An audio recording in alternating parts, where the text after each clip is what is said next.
Hello. Hopefully you can hear me and see me. Just for a change, I was a little bit behind on the times and hadn't quite got around to setting up the camera. Don't need these things for a live stream, do you? Anyway, we're here now. Hopefully you can hear me and see me. I can't see anything because my glasses are all steamed up. That's what we're looking for.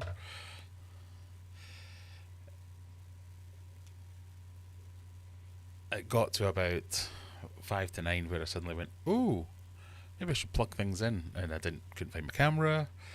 But we got there. We got there in the end. Welcome everyone to Fishy Bingo. No, that's not what this is. Welcome everyone to the Friday Night Live. It's Fishy Business. We appear to have a flashing light behind me. Why is it doing that?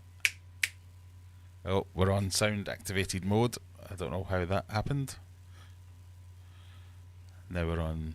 Ugh. No.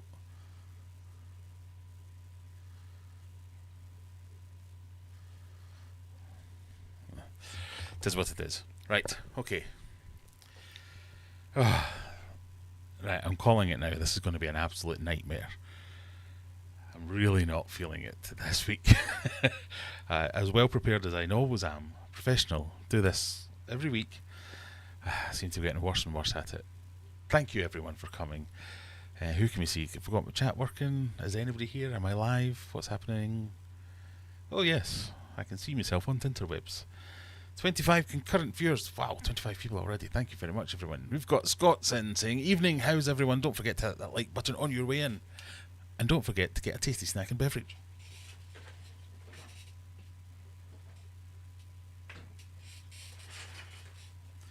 Just like me. AV good and I am live. That's nice to see. We're starting with limited edition 4 pure crimson bright and juicy. Go on, focus. You know you want to. You can do it. Am I on? Anyway, it's this. It's 4 pure crimson bright and juicy. And let me just say, I need it this week.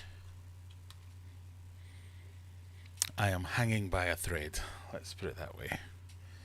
That does smell juicy indeed. Oh, it's a funny colour for those of you who want to see. I guess that's what you can expect from pomegranate. Does pomegranate have a taste? Is it not more of a texture thing? It's a nice colour. Same colour as my head almost.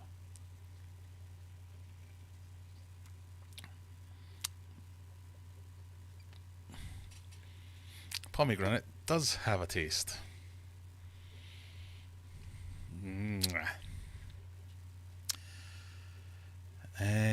Rebecca's in. I've been at the hospital today and then trying to write a new paper.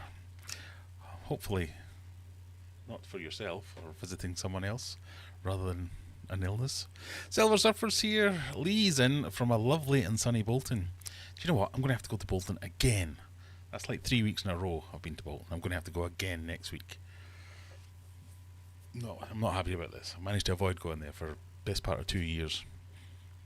Dave Hallam, hello from Sheffield. Hello from Sheffield. Hello also from Sheffield. Graham is always prepared. Do you know what? I thought I was prepared today. I got one of the quizzes done nice and early. I think I was done for about 4 o'clock.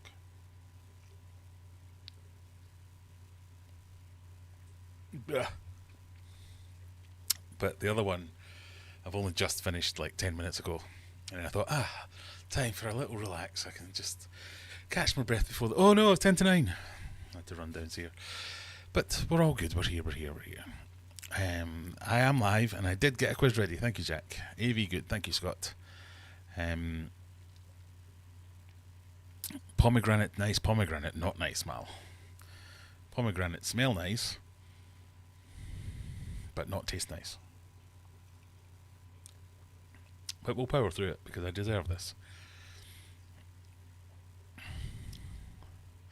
Mandy's here, but on the phone only today, so won't be able to talk during quizzes and probably stand no chance. But we lost power yesterday. Oh, so no PC interwebs. Oh dear. Well, that's okay. We'll give you plenty of notice to get the quiz. I've tried to be fair with the quiz today, and I noticed a preponderance of UK-centric questions, so we're going a bit more Mr. Worldwide, a bit more universal for everyone, for all my international viewers. So we've got the two quizzes tonight. We've obviously got the normal quiz, which is the Friday night quiz. 20 questions. The faster you answer, the more points you get. Questions 10 and questions 20, you get to wager your points. So you make a little bet, you win some extra points. You make no bet, you win no points. The points are tallied for the calendar month, and most points at the end of the month wins. So we are 2 quizzes in, I think, so far. All multiple choice. Try and use the same name. The correct answer is what I say it is, not what it actually is. And then we have the Eliminator. The Eliminator. 10 questions, increasing in difficulty. 1 wrong, you're out. Mix of multiple choice, drag and drop, and free text. We've mostly gone for multiple choice just to appease Scott because he did not like all the dragging and dropping business. So we'll try something a bit different. I think we've got 1 number answer. Again, correct answer is what I say it is. The timer is what you have to pay attention to on the Eliminator, because it's a little bit faster so you don't get a chance to Google your answers. So we've got them coming up soon.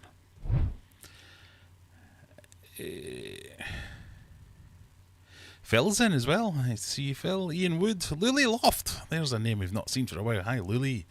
Hope you're well. June from Only Oscar. Oh, June. You've reminded me. I lost one of my Oscars this week. The smaller one. Sad times. Not happy. No idea why. Everything was fine. If anything, he was the one bullying the other fish rather than the other way around. Just came down one day and he was floating on the bottom. Just, yeah, not good. Steve Hayton from a sunny Kendall. Stuffing his face with mint cake, no doubt. Other stereotypical answers are available. Yeah, tell me where you're from. I'll make up a stereotype. Can we keep it Europe-based? No, there are European questions as well. Don't worry, Jack. Fireball. What have I missed?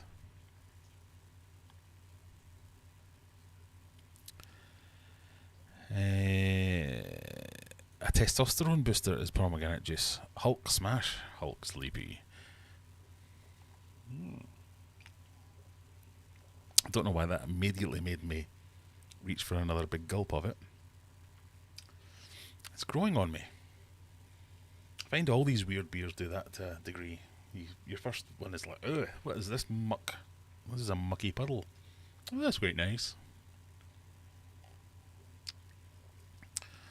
Yeah, so I've had a shocker of a week, so I need my little downtime with all my friends on Tinterwebs to round off the week nicely. Stevie P, howdy, how are you doing? Have you got your prize yet, Stevie P? I've not had an email to say it's been delivered, but it's ordered. It should be there.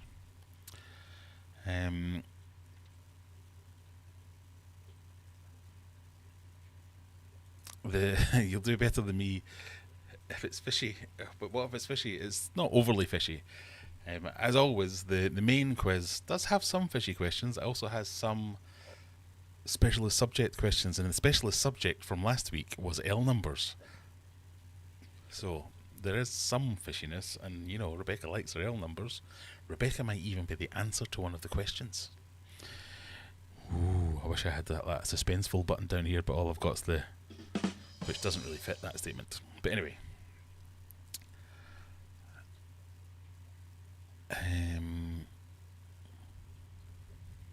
I was asking last week, are New Zealand mud snails a problem in this country? Were they? Not that I know of. I've never... You know what, it's the first time I've come across that, all those words in that sentence together. New Zealand mud snails. Oh, are they the little tiny things that bury into the Malmo moss ball things? Maramo moss balls.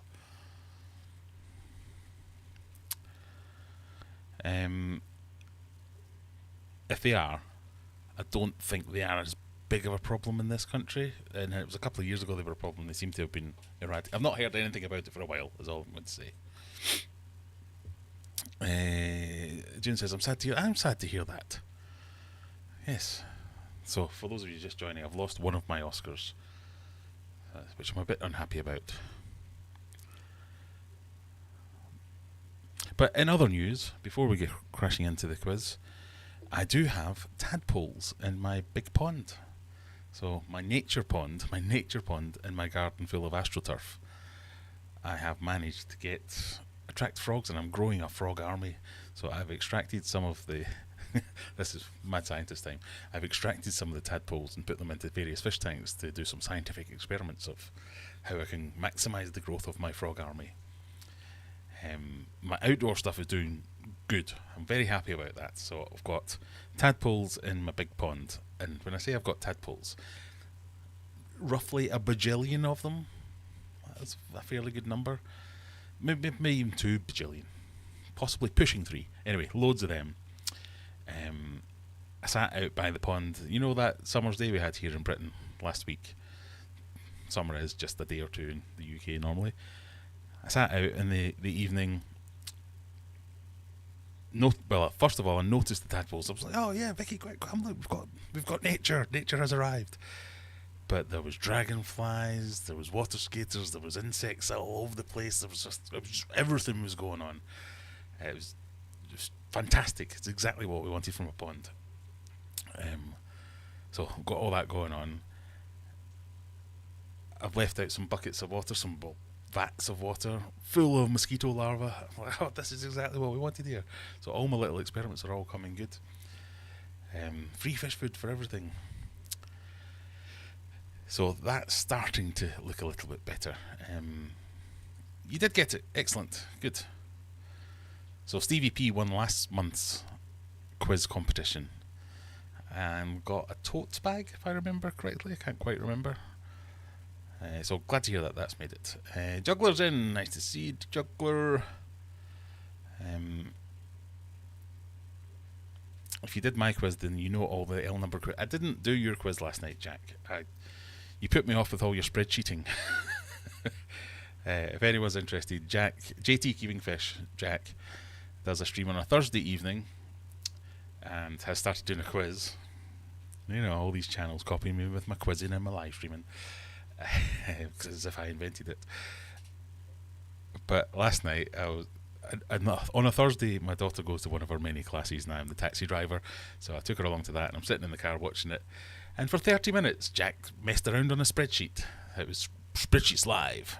Now, I know I don't always keep 100% to the aquatic content on my live streams, but if I ever get to the point where I'm just doing Excel spreadsheets and trying to work out formulas live on stream, remind me, because that's not the content I'm trying to make.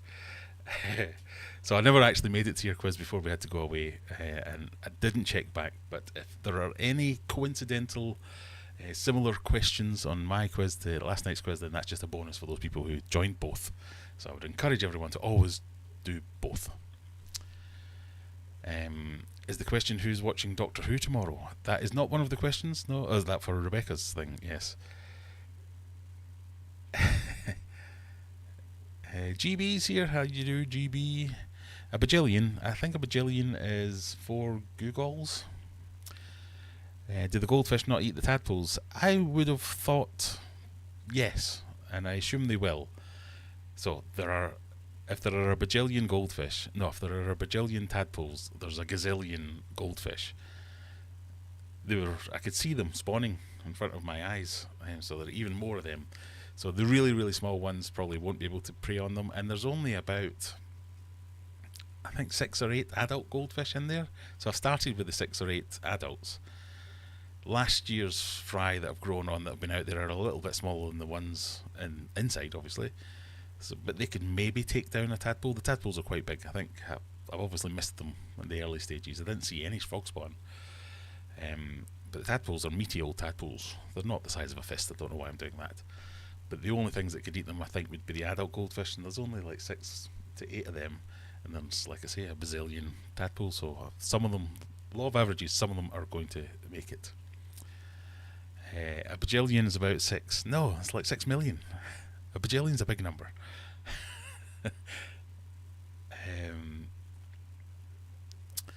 What did you miss, Lisa? Nothing. I've had enough of life, and like I say, hanging by a thread. This is all I've got to keep me going tonight. I've made it to the live stream, so we can relax, have a relaxing beverage, have some fun and some chat, and fuel up for next week. I've only got one more week to make it. That's all I need to do. You know that thing they used to call it the Sunday blues, where you would get to like a Sunday evening and be like, oh God, I've got to go to work tomorrow. That's happening on a Tuesday for me now for the following week. But I've only got one more week to go, and then I'm off on my hollybobs. We've got a few things planned. We've got a trip up to Glasgow, so we're going to go and see the parental units and Granny to celebrate her 90th birthday, for the official 90th birthday. Thank you all for wishing her happy birthday last week. And then we're flying out to Crete for a few nights in a nice villa in Crete to just chill, power down a little bit, hopefully. But yeah, anyway, we'll crack on. Tote bag, it was a tote bag, yes. So Stevie P won a tote bag last week. If you're in the UK, you can win something. I think we were thinking about... So what have we done as prizes so far? I think we've done a 3D printed egg catching rearing tray or something like that. The pint glass is still going strong, yes, Phil. We could do some merch, we can do some food bags, we can do any number of things. A bigger and better prize. We're giving away lights, we've given away stuff, so that's all up for grabs. And it's worth playing even if you've missed one of the previous weeks, because people often end up with 0 points, even if they play really well, because the wagering question catches a lot of people out.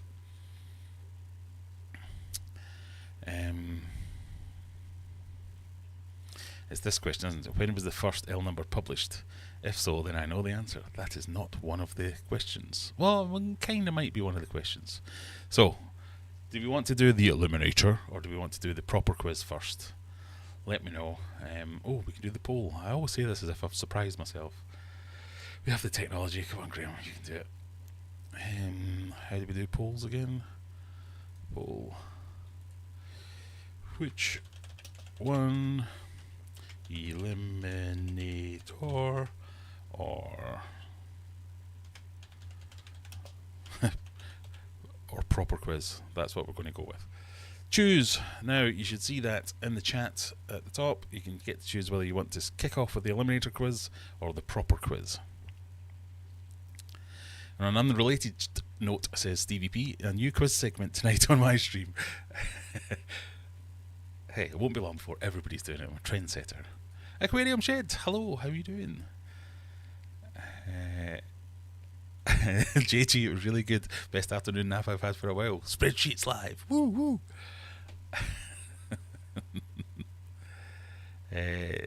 Next weekend's a bank holiday weekend. Yeah. Would you like an easy but worthwhile breeding project? I do like an easy but worthwhile breeding project. I even like complicated and not worthwhile breeding projects. Yes, tell me more. Intrigued. Mr. Lane, are we doing quizzes tonight? We are. You choose what you want to do. Is it the proper quiz or is it the Eliminator? Just send me something even if I don't win, because it's me. Oh, you never know. I still have to send out some stickers that I've not sent out for a long time. We'll get around to that. Quiz first. There, that's insightful, Jack. They're both quizzes. Have you got any golf questions in this week?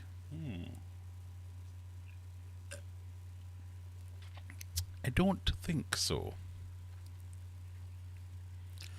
Let Brian join before the Eliminator. Okay. Debs is in. Nice to see you, Brian. And Brian, he's also there. All these gluttons for punishment voting for the worst quiz last. It's not the worst quiz, it's a great quiz. And I've also tried to make it a little bit easier, so someone might win it tonight. But everyone wants to go for the proper quiz, so I think we're going to do the proper quiz first at 9:30.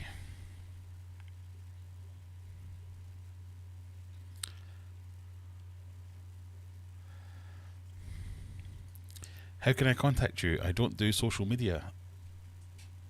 We are in contact. Type. I will read. So if you go into the description of this, you should find an email address. In fact, I've got a button that does that, haven't I? No, I don't. I have a thing. There you go. If you want to contact me, that's my email address. That goes for anyone. Spam away. Or, if you have Discord, that's not really social media, or is it? I suppose it is. You can join the Discord server, which is just a bit above that. There. I'm just going to have to open this door because it's a bazillion degrees. I'm using that word a lot tonight.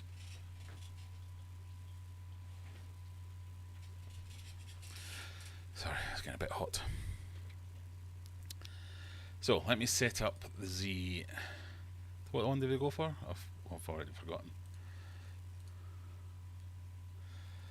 Proper quiz. Everyone wants to go for the proper quiz. So we will end the poll and we will go for the proper quiz. This is Aquarium Adventures number 162. Participant view. Not participant view. No, wrong button. Hang on. Presentation view. Put that there. Put that there. Ah, so close.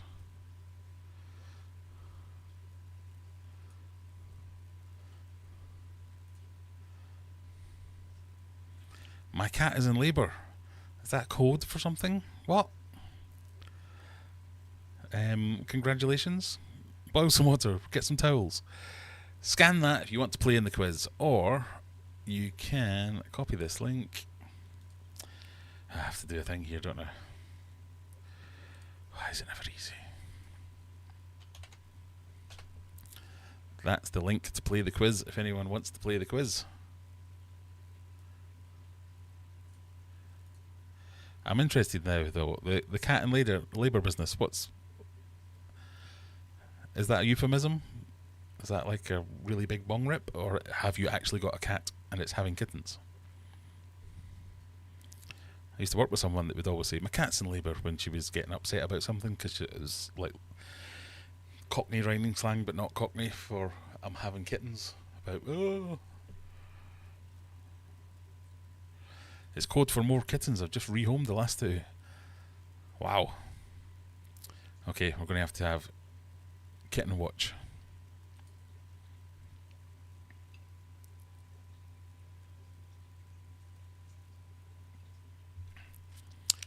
Right, well, we have 28 people ready for the quiz.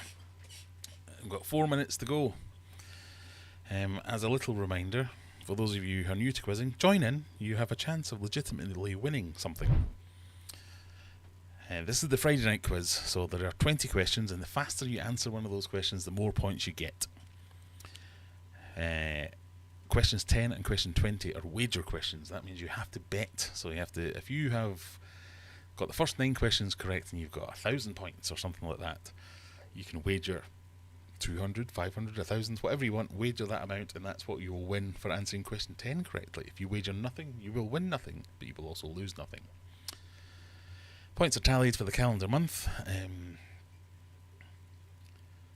can't remember who's winning, and I don't want to go into spreadsheet hell after slagging off Jack for doing exactly the same, so it's a mystery who's winning at the moment. I'll publish it on Discord.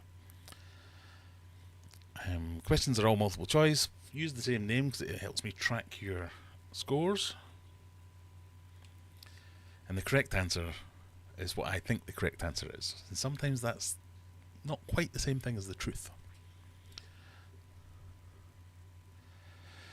Right, so Mandy's off because she's going to do the quiz. She'll be able to see and hear Graham, so we can talk about her really loudly, and she can't say anything about it.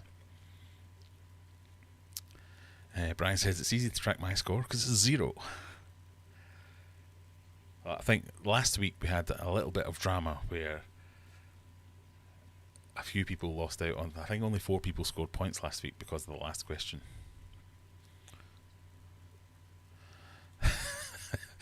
Bite me, Graham says.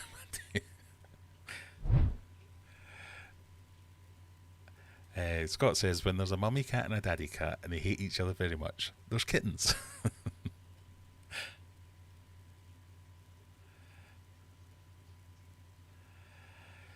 Right, are we about ready? 32 players all ready for some quizzing.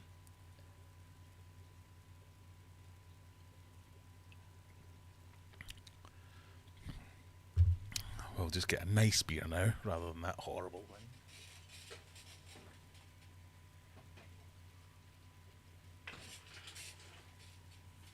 Oh, it's another new one. It's a Beavertown Sun Cod? No, God, it's got to be, surely. Indeed it is. Sun God Tropical IPA. So we'll try this one.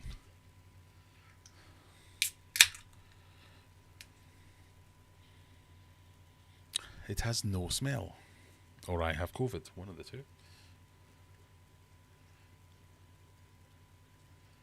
It's a little bit more of a classic colour.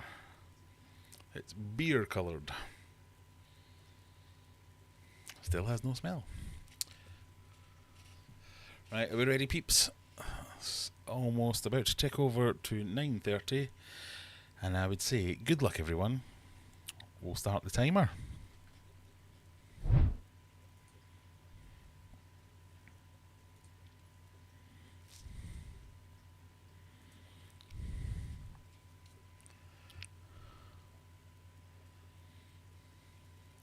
It's very quiet. Well, I turned off the music again. Oh, look who's popped in from Rhodes. From his sunburnt hell. Get in quick, Andrew. You can play the quiz. You've got 3 seconds before you miss question 1. Here we go, peeps. What is the US Air Force equivalent of the UK Red Arrows Military Air Force Acrobatic Demonstration Team? Is it the Thunderbirds, the Skyhawks, the Blue Angels, or the Red Bullets?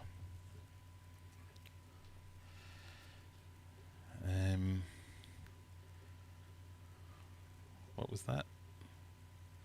Sorry, I've got a message through it.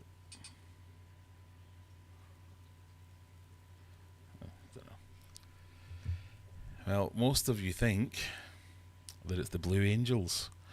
What is the US Air Force equivalent of the UK Red Arrows? It is the Thunderbirds. The Blue Angels is the Navy equivalent, not the Air Force equivalent.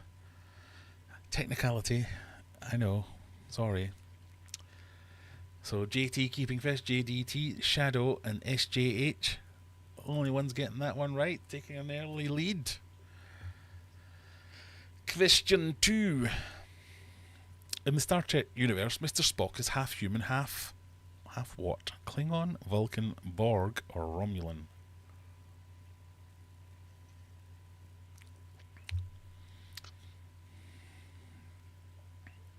So this Beavertown one smells of nothing and tastes of nothing, which is a dangerous combination. You can drink it forever. Okay, most of you think the answer is Vulcan. Only one person going for Borg. And they are correct. It is indeed Vulcan. Mandy came back to tell us that I suck for the trick question. It was not a trick question. Oh, Jack, you couldn't have been the only one to get that wrong, surely.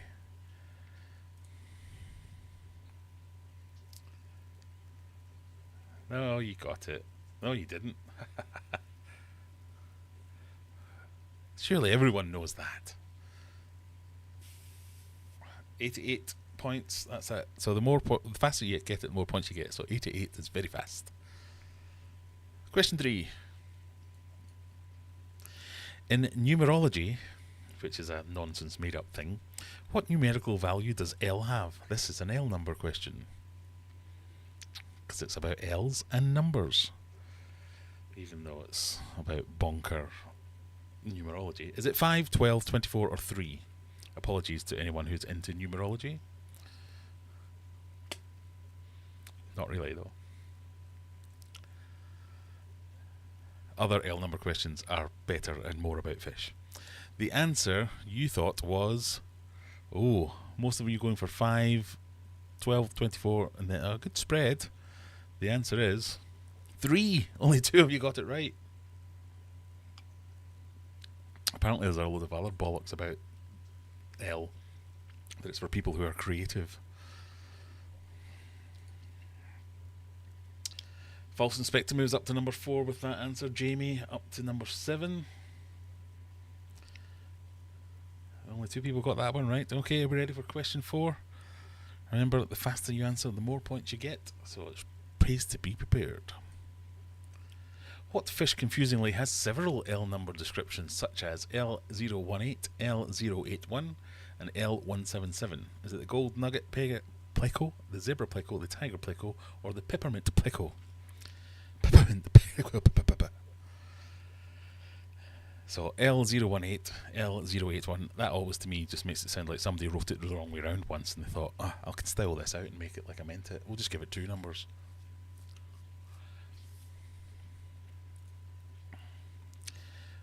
We have a bit of a tie between the gold nugget pleco and zebra pleco. It's clearly gold nugget pleco, which a number of you got.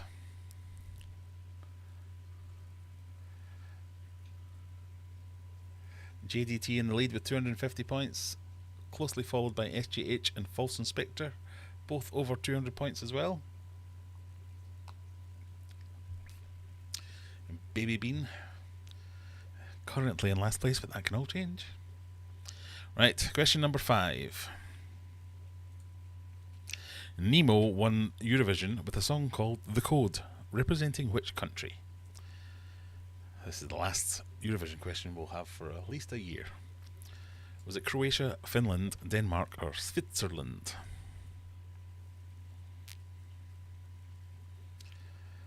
So, this is where all Americans will be going, bloody Euro, bloody Vision again, bloody nonsense, crap singing. There will be some American questions coming.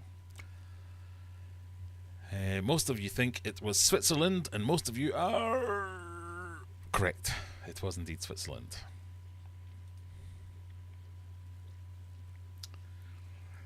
GDG, SGH, Juggler, JT got that one right. Stevie P got that one right. Well done, Stevie P. You got a European question correct. No questions on Jack getting the Netherlands disqualified. I don't know if Jack got the Netherlands disqualified. Or is that why they've not actually told us the news of what exactly happened? Who knows? Question 6. What specific gravity measurement would be best for a marine aquarium? 0.225, 1.025, 17.1, or 35? Specific gravity being a measurement of the amount of salt in the water. Different to salinity. Sort of. Most of you going for 1.225 because that's the right answer. Well done, everyone.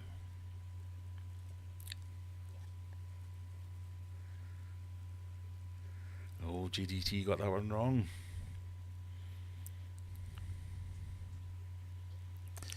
Surely Eurovision's worldwide. No, it's very much not. Even Australia is in it, yes. Australia and a few others who pay money to the EDT or whatever they're called. But I don't think it makes the American news. Americans, confirm or deny. Does Eurovision make the American news? Well, we look at question 7. On this day in 1861, the first colour photo was taken. What was the subject? A tartan ribbon, a snowdrop flower, a camera, or a greyhound?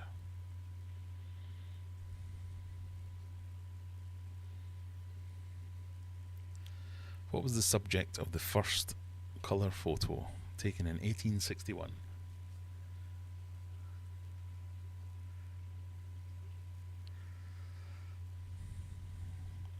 No Eurovision in the US confirmed by Adam C.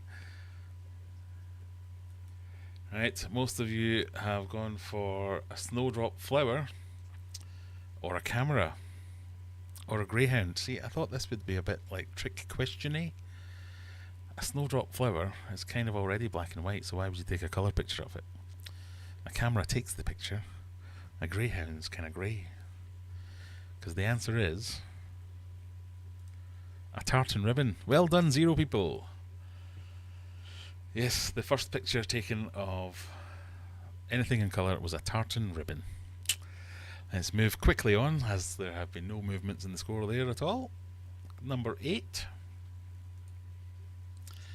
What are words with multiple meanings called? E.g., a bark equals a noise a dog makes as well as the outer skin of a tree. What's that word called? Is it a palindrome, a homograph, an oxymoron, or an antonym?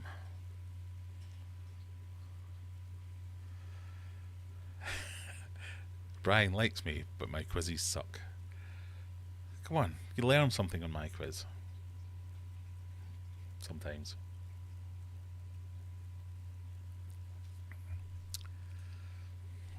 Okay, it's a 50-50 split between palindrome and homograph. It's a homograph. Shouldn't it have been homophone? No. I'm going to go with no, but I have no other reason to say that other than I remind you of Rule D. The answer is what I say it is. It's homograph. So, well done to Juggler, SGH, JT, well done. False Inspector, Stevie P, Zen, you got it right and you're complaining that it wasn't the right answer. The questions get easier, people. Oh, that's why Brian's moaning, because he's last. I get you. Yeah, see the subtle clues that I left in there, and you see what I did there. I'm not always trying to trip you up. Question 9. When measuring the standard length of a fish, you should not include what? Do you not include the head, the ventral fin, the pectoral fin, or the tail? I realise this could be interpreted several ways now. I'll go for the most obvious answer.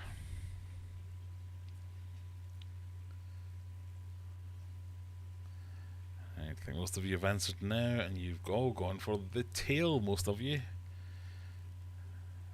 Only one person thought it was the head. That's because it's the tail. Yes, you should not include the tail. Well done, everyone except SGH, Shadow, Barbarossa, Crash, Mark. Did Brian get this one right? He must have done. Well done, Brian. Right, question 10. Remember, this is a betting question. You're wagering the points you've got at the moment. So, for instance, if you look at Stevie P there, has got 445 points. If he wagers all those points, he's risking losing them all, but he's risking doubling his score. So it's a judgment call. I have tried to be as random as possible. Whether it's an easy question, a hard question, you just don't know. So, do you feel lucky, punk? Do you? Question 10. Place your points wager now.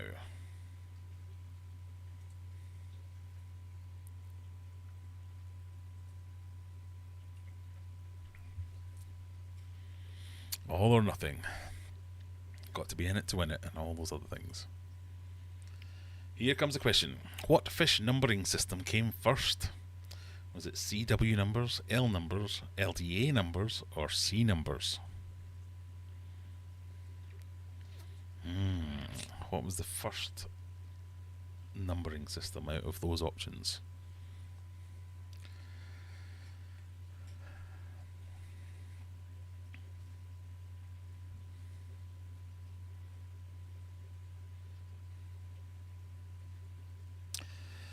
Well, a lot of you have gone for L numbers, 6 of you for C, 3 for LDAs, and 4 for CW numbers.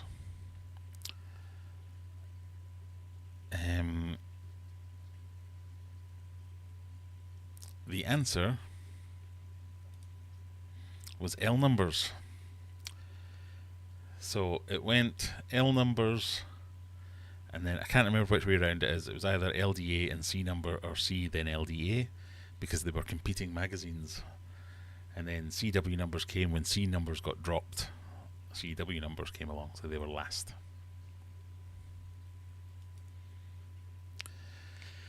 So we have some big movers on the board. Juggler, JT and Stevie P taking a big lead. And look at all these people who've lost all their points. Oh, ouch. Ouch. That's got to hurt. That's got to hurt. SJH losing 200 points. Debs lost 114. Wolf's Inspector lost 450. JDT lost 416. Ouch. Zen lost 300. Oh, she's not going to be happy. Right, we'll crack on. Here we go. Question 11. What kind of fish is this?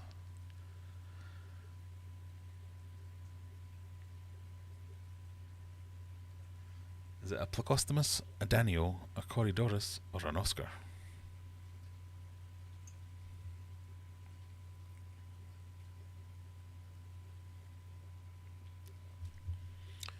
This is a fish silhouette. Most people going for the same answer here. I think this might be an easy one. You all think it's Corydoras? You're all correct. So that probably doesn't change standings too much. Some people have rage quit.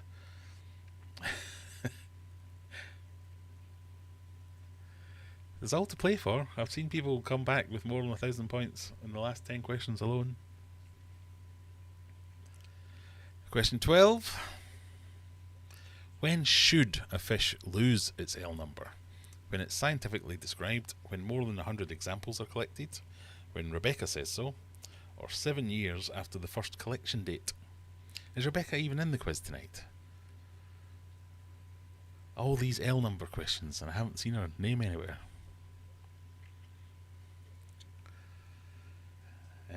When should it lose its L number? Should being the operative word there. So 2 of you went for when Rebecca says so.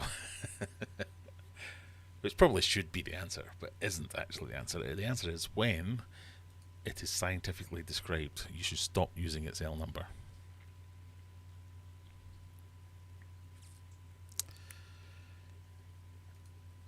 That leaves us with the top 3 all getting points on that one. And June into 4th, Trip and Gas Musk following close behind. Question 13, lucky for some. Whose logo is this? Is it Lacoste, Crocs, Gatorade, or WWF? Either of them. Whose logo is this? The WWF being a nod to last week's contentious question.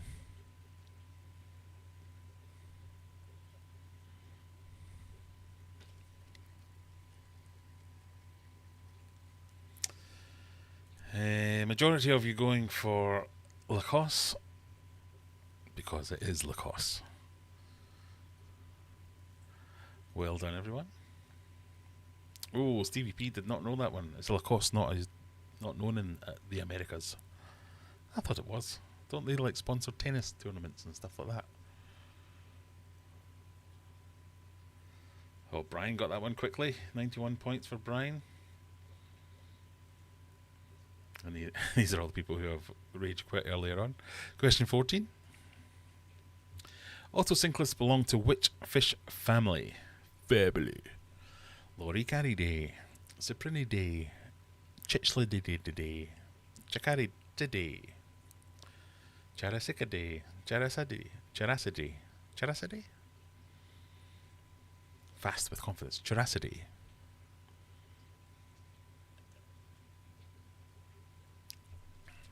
What kind of family do autocyclists belong to? Most of you think it's Lorry Carry Day. Because it's Lorry Carry Day. Well done. Juggler got that one nice and quick. JT keeping close behind in second place. Stevie P, so there's like 100 points separating first and second, and another 100 separating second and third. This is anybody's game here. Question 15. What might you find in a Fowler, Fowlr, aquarium? Would it be coral, live plants, a tang, or Jean-Claude Van Damme? Pardon me.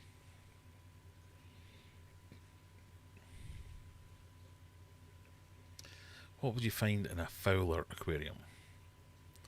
I kind of gave you the acronym there, but just probably spoiled it somewhat. Fowler means fish only with live rock. So of course, fish only, the only one there that's a fish is the tang. Corals aren't fish, live plants aren't fish. So the answer is tang. You can tell this is a freshwater fish keeping channel. Juggler got that one, Stevie P got that one, Gas Musk got it, and Mark got it. Everyone else, what were you thinking? Ugh. Right, question 16. Are we ready? Here it comes. 80s TV. If you have a problem, if no one else can help, and if you can find them, who could you hire? Is it the Fall Guy, the A-Team, Magnum PI, or Knight Rider? Bonus point if you can tell me what TV show the GIF is from.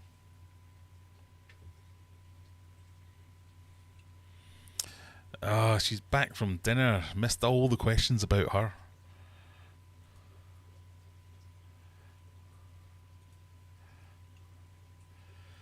So, most of you think it's the A-Team. That's because in 1972 I cracked... No, sorry. It is indeed the A-Team. Does anybody want to go for what TV show that picture's from?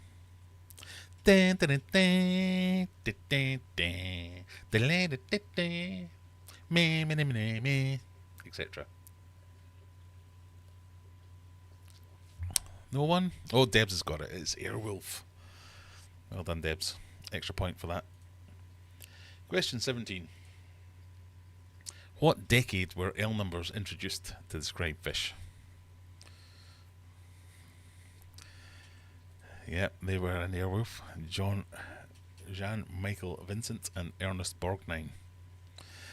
That's taking some liberties with those spellings there, Brian, but I know what you meant. What decade were L numbers introduced? Was it 90s, 80s, 60s, or 70s? And yes, the picture of Boy George is a bit of a hint, which some of you got, 7 of you got, because it was the 80s. I was just waiting for Jack to tell me exactly when in the 80s. Easy, he says. Question 18. Oh. Greetings, Surf City Chitchlids. What chemical element has an atomic number of 1? Is it hydrogen, carbon, oxygen, or helium?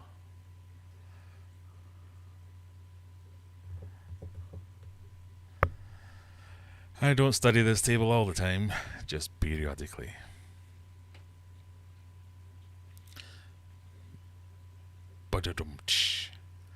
Most of you have answered this one, and you've gone for hydrogen.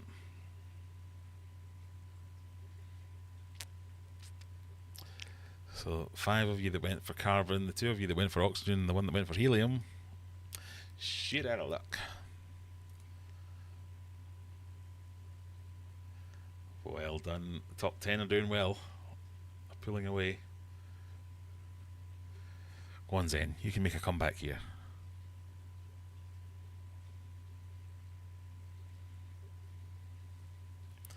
Question 19. Here we go.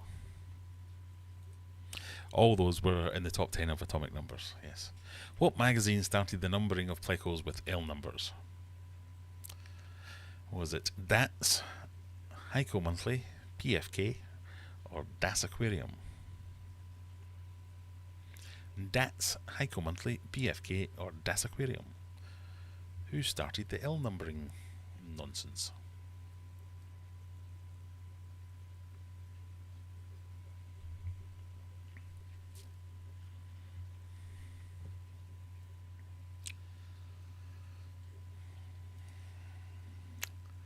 Oh, quite the spread here. One person went for Heiko Monthly. That's either Scott still in a huff from losing all these points. The answer was DATS. Das Aquarium came up with the LDA numbers. PFK is Practical Fish Keeper. Fish Keeping. Heiko Monthly doesn't exist anywhere other than Heiko's head. So that has kept the top three are doing well. All answering 15 of 20 correctly, separated only by speed of Juggler, who's getting him a small lead of 50-ish. But we all know it's going to come down to this last question, where we have once more a wagering question. Go big or go home, people. That's my advice. I'll give you a clue. This is a question about the United States of America. Someone's having a barbecue around here. It smells delicious in here. Here we go. Question 20. Which US state has the state motto, friendship? Is it Wyoming, New York, California, or Texas?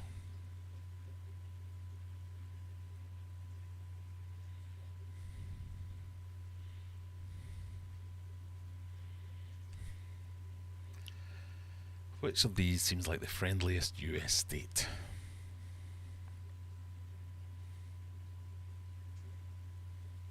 Now, some of you might be thinking I've gone with Friends to show New York because that was filmed in New York or depicted in New York, but no, it's because it's called Friends, Friendship. I think I fooled some of you with that one. Wow. 6 Wyoming, 5 New Yorks, 2 Californias, and 6 Texas. The answer was Texas. How did that affect the final scores? Let's see who ended up winning that one. Juggler takes it. Well done, Juggler. 3,436 points. JT, a valiant effort. Only one question behind and 3,144 points. And Stevie P, similarly, with 2,926 points and 16 questions correctly. Well done, everyone. So if you managed to get any points there, you've done well. I've got all the zeros of all the people that lost points. I'm sorry. So, only the top 12 scored points. Zen, valiant 13-point effort there. They all count. So only the top 12 people scored points this week. And this is why, even if you haven't played before, it's worth playing, because you might get in there.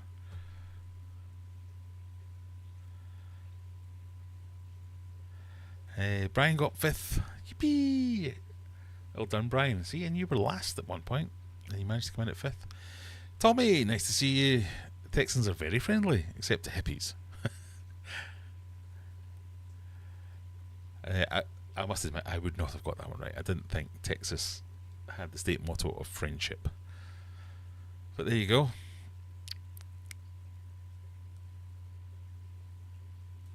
Goes to show when Jack does some early research into the weekly topic, he does well. So maybe, Juggler, you shouldn't announce what next week's topic is until Thursday, so Jack doesn't have a chance to base his quiz around it.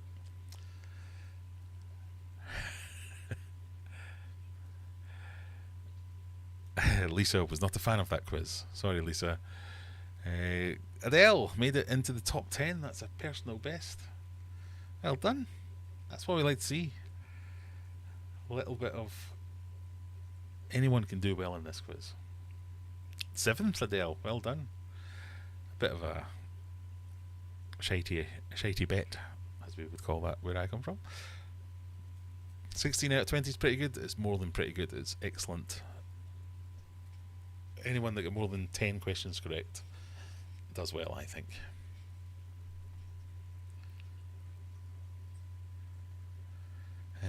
Right, what have I missed? Haiku!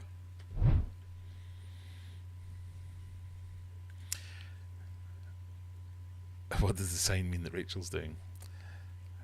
All the Friends fans will know, surely.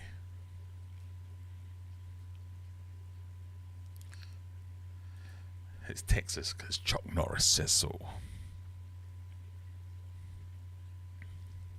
Friendship, but with guns.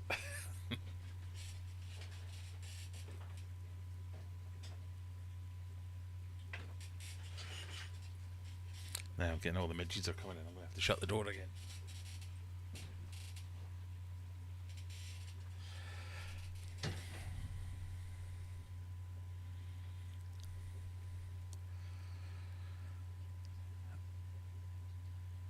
Southern hospitality, friendship, is that what Texas is famous for? So in all the books I read, it's all like fake Southern hospitality. They invite you in just so they can murder you and bury you under a rock somewhere that no one will ever find you again. So, if any stereotype about any area of America were to be true, what would it be? Let's have your answers in chat, because that's my stereotypical foreigner view of Texas. Is they just want to murder you and bury you and drill for oil and cows. New York's all about, I'm walking here. It's like London on acid, I would say.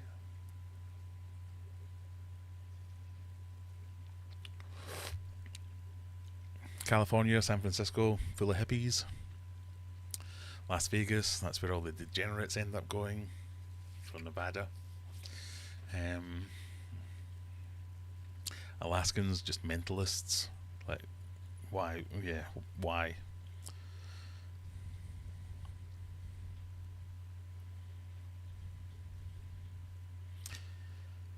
I don't mind hippies. I'm half 30 stinking hippie myself, so I'm one of the Texans that ain't all judgy.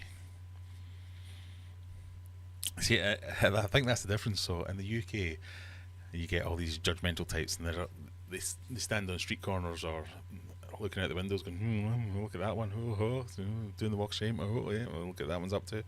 In Texas, we think you do the same thing and then just shoot them.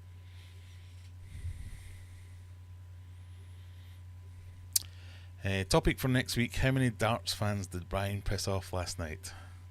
Oh, why did you piss off some darts fans? Are you one of these people that was upset with Luke Littler and his treble double 20s? Is that? Yeah, that makes sense, doesn't it?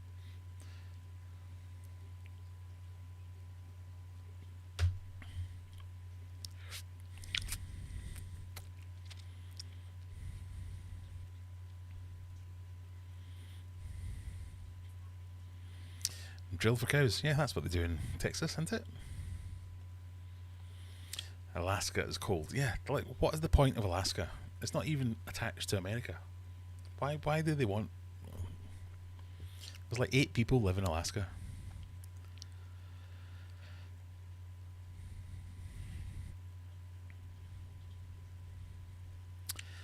Yeah, that's the trick. Never go into a Texan's home. They will dead you. We are not to be trusted. Yeah, they'll pick from one of their array of fully automatic machine guns. Knock, knock. I mean, who's there? Sorry. I don't know if this is true or not, but remember that Michael Moore documentary where he was... I can't remember what state it was, but he was in one of the northern states. I think that's happened. ArcFoc has become a member. Dr. Awesome must be in the house. Thank you very much. He went to the American side of the border, and everyone was like really cagey and like, "Oh, what you asked me a question for?" Oh. And then he went to the Canadian side of the border and was like, just all the doors, front doors were open. And he was walking in going, hello. And they were like, oh, hi, who are you? Would you like some cake? I don't know if that's true. Las Vegas is for families now. Really? So the original CSI was not to be believed. Okay. I thought it was just betting and murdering. San Fran isn't hippie, it's a toilet. Dave. Sorry, Dave's bringing us back to the fishy content. Thank you, Dave. So I have a group of wild Goodyids, ex-Leonce. They deserve a breeder with space. 2 meters, 4 Fahrenheit. 2 males, 4 females. My God, they don't fit well in my community tank. Well, I'm sure I could find some space for them. I don't actually have any space at the moment, but I could do some rearranging. I actually watch Alaskan Homestead Rescue. It's fascinating. I just sit there watching and saying, why? But why? Why? I've been to Glastonbury, Avebury, etc. Many wizards and hippies. Oh yeah, we're all more condensed. So I think that's the difference. Whereas American can spread it all out, and it's like, oh, you're a mentalist. Well, if you go to that corner, that's where your type of mentalist. They're all over there. Oh, you're one of those mentalists, right? You go that way, 5,000 miles, and you'll find all your friends. Whereas we're all like, you all have to live in Bristol. What? Okay.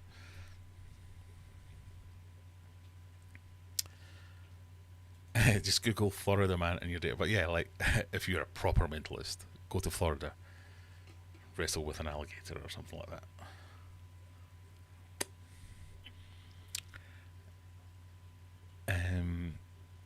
Jack thinks all Americans are the same.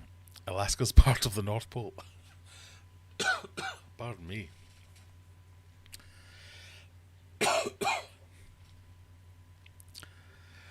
That's going to upset somebody, surely. Dr. Awesome says, hello, Facebook friend. Yes, we have made friends on Facebook. I don't have a lot of Facebook friends. And I don't have a lot of Facebook fishy friends, so if you make the cut, or rather, if you didn't make the cut, if you've sent me I should look now, shouldn't I? Would that be funny? No, it wouldn't be funny. My Facebook friend request, I've got like 200 people in my Facebook friends list, and I'm sure there's proper genuine people in there who have requested to be my friend because they know me, and I've just ignored it for donkeys. But over the last couple of weeks, I've gone, yeah, I will accept a friendship from somebody that I know. So if you haven't made the cut, it's not against you, it's just my general malaise and rubbishness at working Facebook. You think Alaska has a low population? Check out Wyoming. Is that even worse? Let's have a look. Least populous. Is that a word? Populous. Least populous US state is Wyoming. According to the 2020 census, Wyoming has a population of 576,008. Bloody hell. There's less people in Wyoming than there are in Sheffield. So, what I'm reading into that is if you want to kill someone, take them on holiday to Wyoming.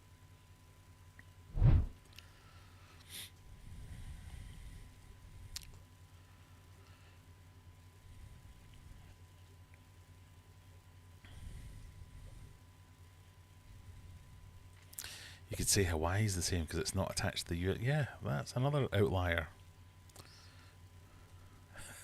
June says, I do love my guns. I'm sure I would love my guns. Here's a story time. So, we went to... Was it my stag do? Someone's stag do. We went to Amsterdam, and there was like 15 of us or something like that. And you can imagine what it's like.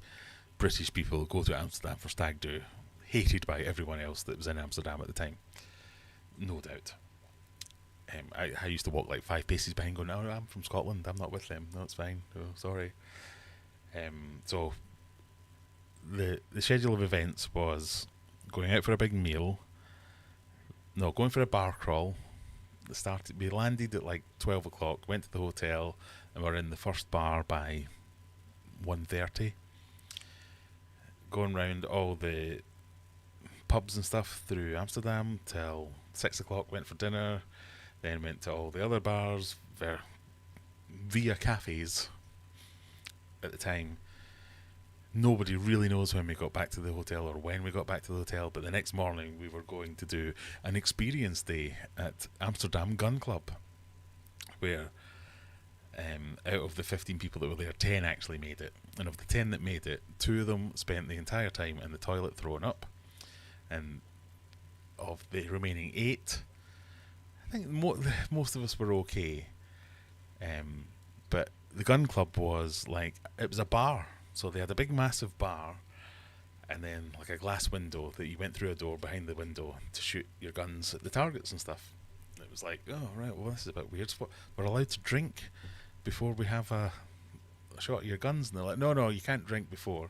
That's for after, when you've finished. You can have some beers, but you can have weed.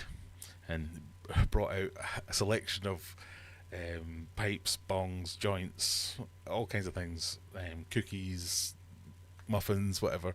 Yeah, go wild. So we're all sitting there in this haze of smoke. Yeah, like, guys, let's go and shoot some guns. Oh, it was the most surreal thing I've ever seen in my life. If I didn't have pictures of it, I wouldn't believe it. If everybody shooting guns with like joints hanging out their corners of their mouth like that. Bang, bang, bang, bang. That was the weirdest thing I've ever seen. Which, yeah, Amsterdam, what a city. I don't know why we got onto that, but there you go.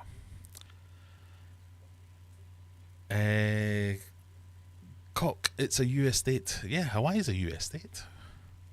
A weird one.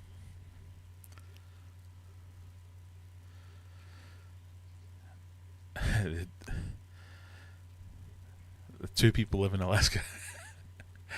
Las Vegas is full of homeless people. Yeah, when I was in Vegas, there was a lot of homeless people, I noticed.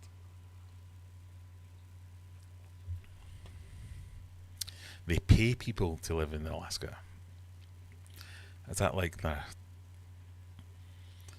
what is it they call a repatriation fee when they want you to go? 2 meters 4 Fahrenheit. Okay, I wasn't thinking. Vegas has more fun with guns than we do, unless you're hawk hunting. Well, the most fun I've ever had with guns has been Amsterdam. I have been to America. I lived with a family in Colorado who were like properly into their guns. They had gun cases for their gun cases. They had that many guns. And they were quite happy to come out and go, shall we just fire at the mountain? Alright then. It was fun, not going to lie. But still.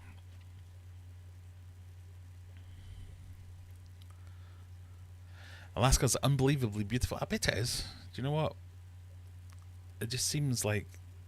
why is it not Canadian? Why is it American? I don't know. Is it true that in Scotland it is illegal to deny someone who knocks on your door needing to use it? No, not that I know of. Unless that's one of those things like, apparently in York, it's legal to shoot a Scotsman with a bow and arrow inside the city walls after midnight. Which, as a Scotsman, was quite worrying when I visited, because technically it's always after midnight. But I've never heard that one. It's illegal to deny someone knocks on your door needing to use it. No, I've never heard that.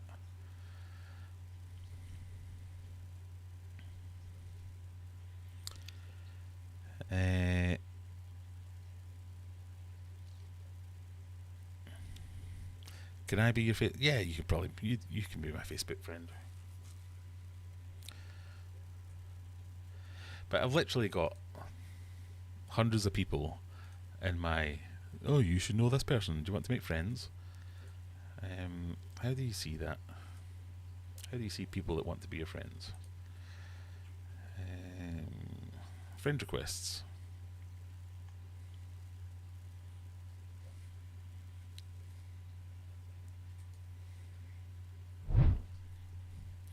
See, look at all these weirdos that want to be my friend. Who's this cracker? Where did that come from? But yeah, I don't know who all these people are. And I probably do know who a lot of them are. So I apologise. I definitely don't know them. So if I haven't... Oh, there's Paul McCarthy. He's the guy I always say is Paul McCartney. That's a brooding picture if I've ever seen one. There you go, Jack. I'll be your friend.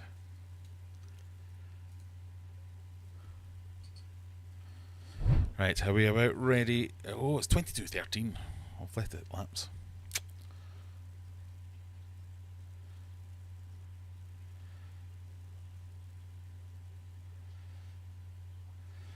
Jugglers off. Got to do the airport run. Good luck on the Eliminator, Brian and Mal. Right. Sorry, I'm going to skip through quickly. Did you have chips with 2 tons of mayonnaise on? Yep. I think every single person on that stag do has a picture of us stood in front of the Sex Museum with a poke of chips, but like an ice cream cone because it's got that much mayonnaise on top like that. This is amazing. What's the point of this? No one's ever seen that.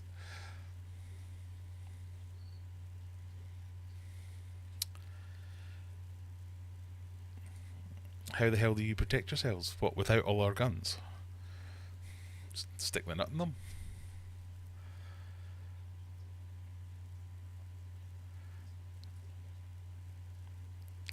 It was a top. It might have been Tom. It might have been his stag do. I couldn't remember if it was your stag do or my stag do.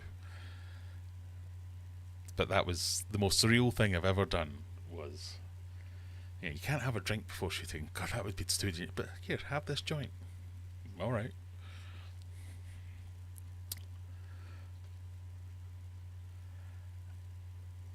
The description of the bar and gun shooting reminds me of Texas.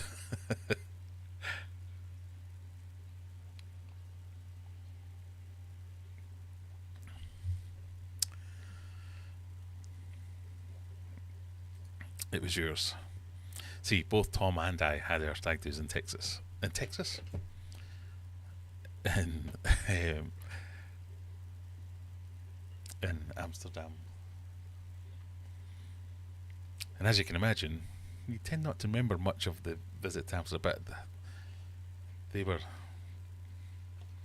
Just makes me want to reminisce about those times. I just remember some guy coming to a bar that we were sat in just as all our drugs started to kick in to let's start off a conversation with us when we were all kind of, oh yeah, no, have you seen the football? Yeah, whatever. And then as soon as we were like, oh, blah, blah, blah, blah, blah, blah. Poor guy. Oh, he was so funny. Did you not go to the fish stores in Amsterdam? They are quite cool. I did not go to the fish stores, surprisingly. Or unsurprisingly.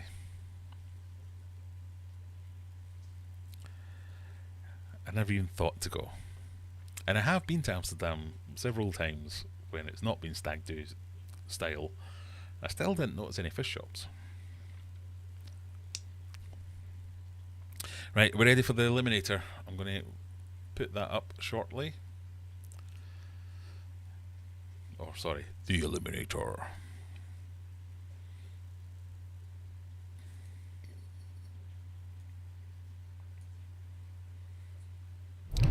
So you can either scan the barcode or wait until I figure out how to share the link.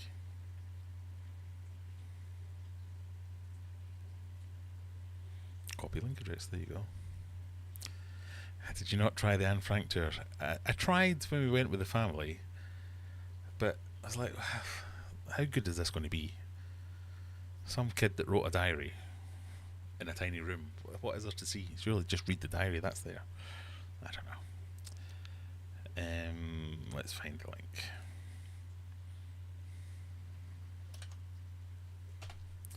Right, Tom, I expect to see you on the quiz. Trying to get 10 questions correct. None of them are fishy questions, so you've got as much of a chance as anyone else.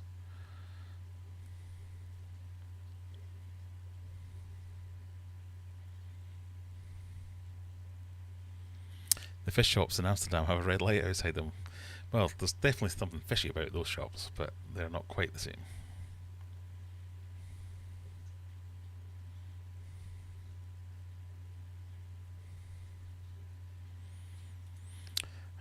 dear. Oh dear, Brian. If you want to join the quiz, that is the link. It's in chat 1017.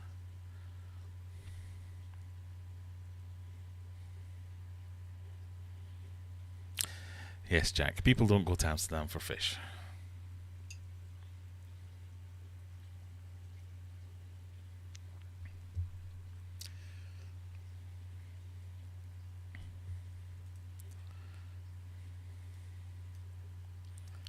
They go for fishy things, just not very often for fish.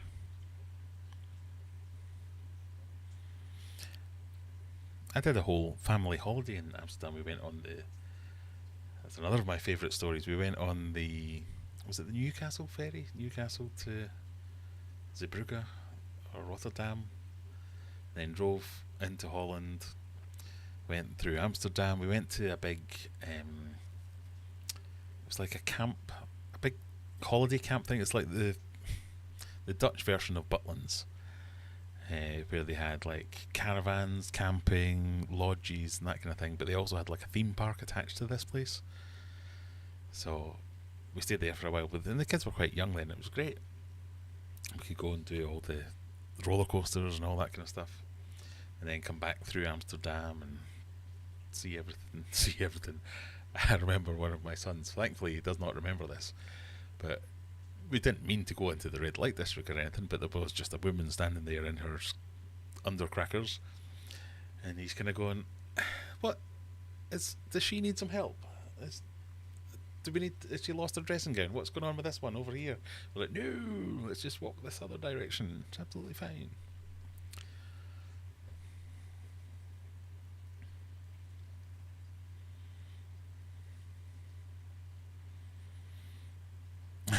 Discovery Channel should shoot the new deadliest catch in Amsterdam.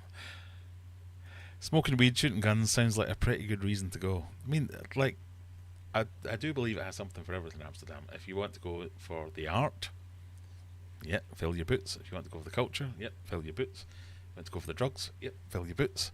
The only thing is, if you're an alky, I wouldn't go for that. I do remember going into one pub, and there was like 8 of us or something. So can we have 8 pints of Amstel or whatever it was? And they were like, "Oh, no, we don't serve by the pint. We serve by the half pint." I'm like, "All right, can I have 16 half pints?" And the dirtiest look I've ever had in my life was right then.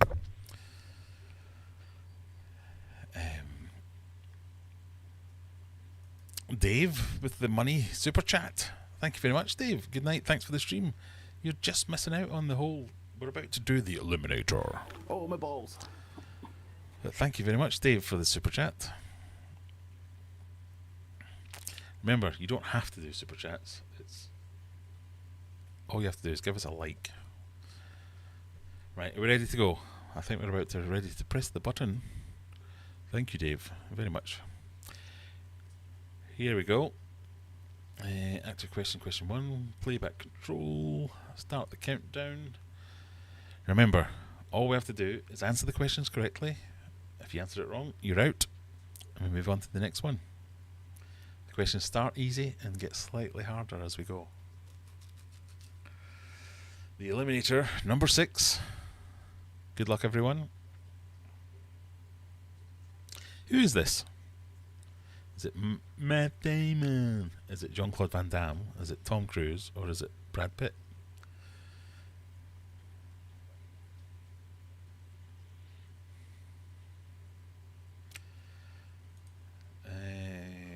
Everyone thought it was Tom Cruise, not Matt Damon. It was Tom Cruise. Well done, everyone. So everyone should still be in. Beach Bum Tom.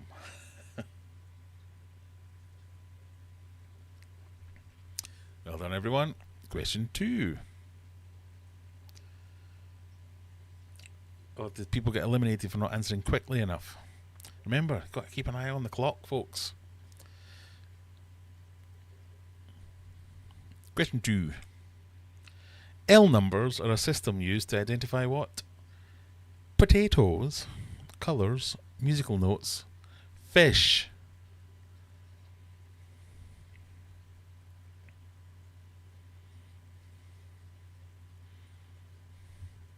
Oh no, did it glitch out?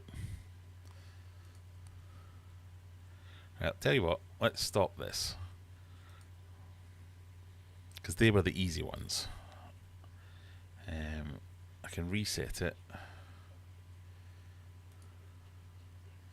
I'm sure. Questions.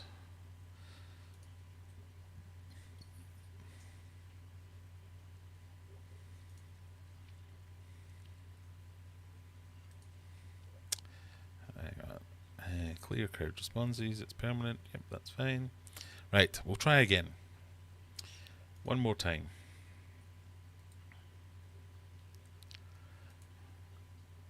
Because if it glitched out, we may as well, when we've got a chance. So everyone knows it was Tom Cruise, right? Okay. Big giveaway there. One more try. So the first answer was Tom Cruise. The second answer was L numbers or fish. I don't think we're breaking any confidences there. When we get up to 20 odd players or however many we had in, we had 22 I think, we'll start it again. So if you got kicked out, I'm sorry. 100 and something pounds this cost as well. And it glitches as much as Bluekit ever did.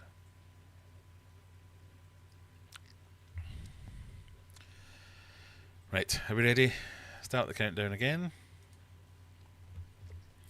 Good luck, everyone. It's the same questions. We're not going to change the questions.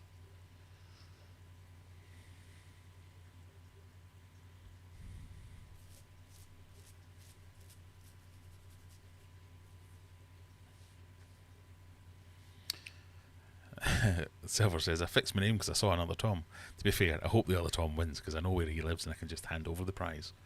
Who's this actor? Quick, quick, everyone, quick. Still someone's gone for Jean-Claude Van Damme. I applaud that. I should have made that a right answer, but I didn't. Right, we're still in. 4 eliminated. Question 2 on its way. Are we ready? Here comes question 2. L numbers are a system used to identify what? Potatoes, colours, musical notes, or fish. I'm not restarting for finger slippages.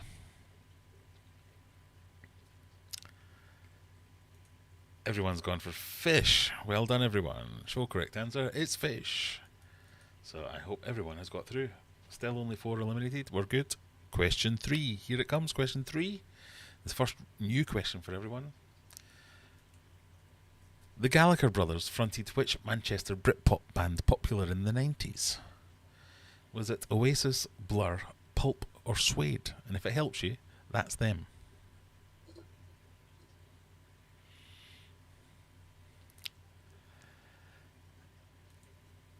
"17 people went for Oasis, 2 Americans went for Blur, and 1 drunk person went for Suede.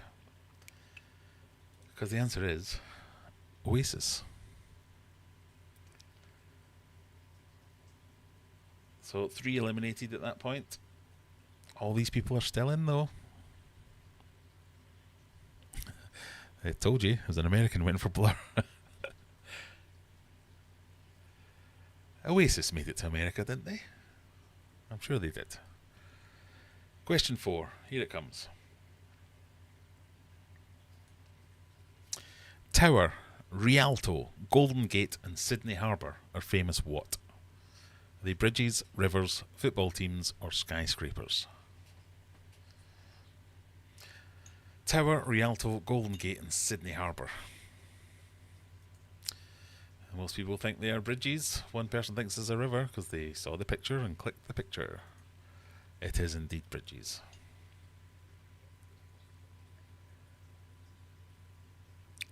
"16 people left at question 4. Let's see what we can get.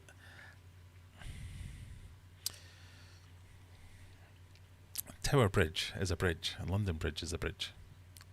London Bridge is the one down from Tower Bridge, isn't it? I don't know. Question 5. Let's see if we can get a record.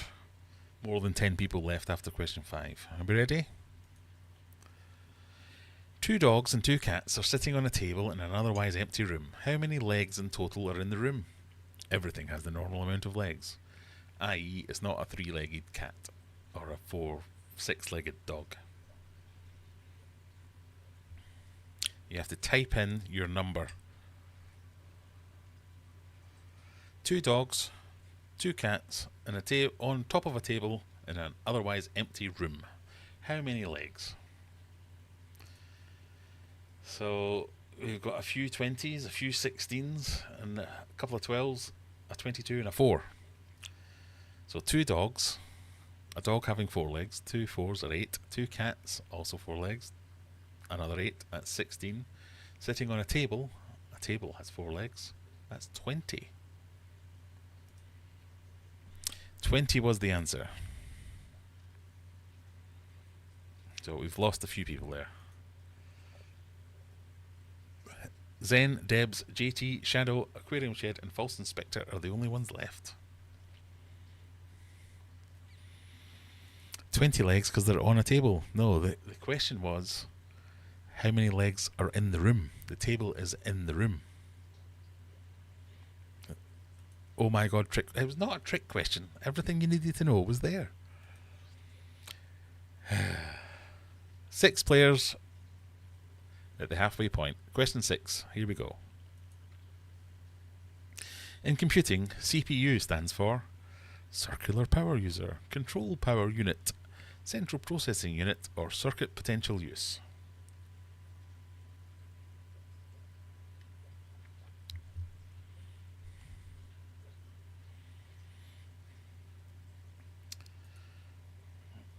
Well done, everyone. Going for CPU being Central Processing Unit, because that is correct.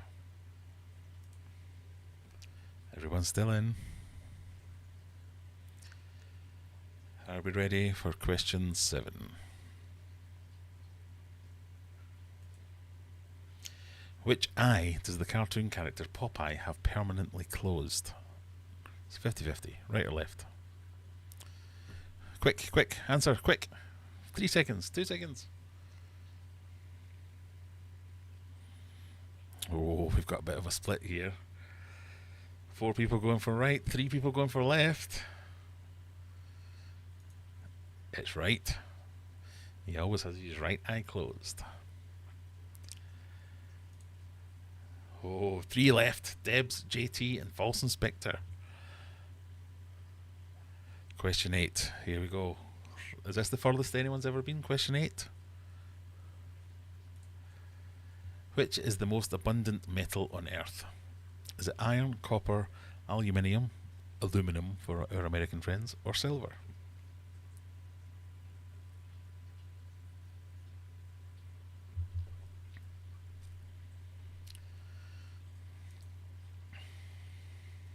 Three went for iron, 1 for aluminum. Aluminium is the correct answer. 1 person who's going through to question 9. This is the furthest anyone's ever got, I think. Oh, it's Jack. Oh my god. Pressure's on, Jack, because if you win this, you have to send yourself a mug. Are we ready? 1 person left. 1 survivor to question 9 for the furthest anyone's ever got. Here we go. What measurement is equal to 6,076 feet? Is it a nautical mile, a fathom, a furlong, or a mile?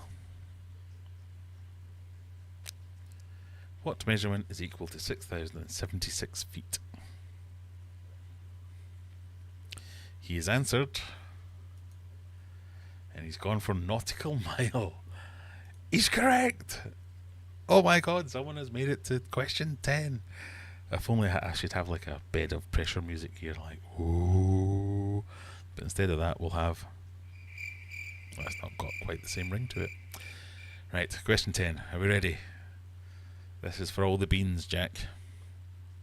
No pressure. But if you don't get this right, you're a complete loser. Which part of the body is removed during a glossectomy? Is it the eye, the tongue, the ear, or the nose? Which part of the body is removed during a glossectomy?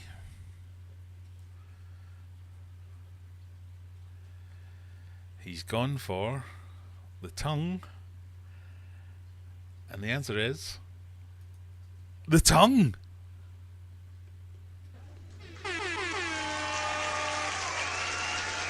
Well done, Jack.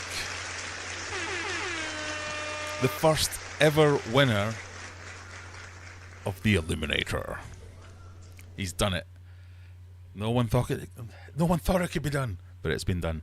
So you're going to get a prize, and your prize is a hearty clap. Everyone, clap for Jack. That's his big prize. No, don't worry, Jack. We'll think of something. It can be some kind of merch. It can be some kind of fish food package bundle. Just a random, I don't know, pick up some crap that I've got lying around. I'll send it to you. Let's keep in touch. We'll figure out a good prize that you can send you. Well done, though. I thought I made it a little bit easier, but I didn't think it was that easy. Be honest now. How many of those questions did you guess, and how many did you know? That's what we want to know.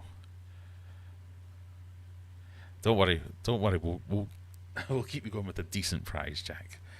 I was kidding. It's not just going to be a hearty round of applause.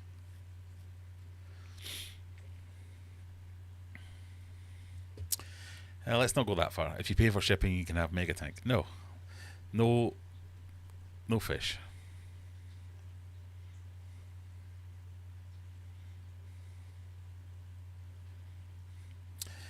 The right and the left eye, I guessed. See, you're cleverer than you look, Jack, sometimes. I bet Jack got fish wrong the first time round. If you didn't get question 1 correct on the first time we tried that, you don't know who Tom Cruise is.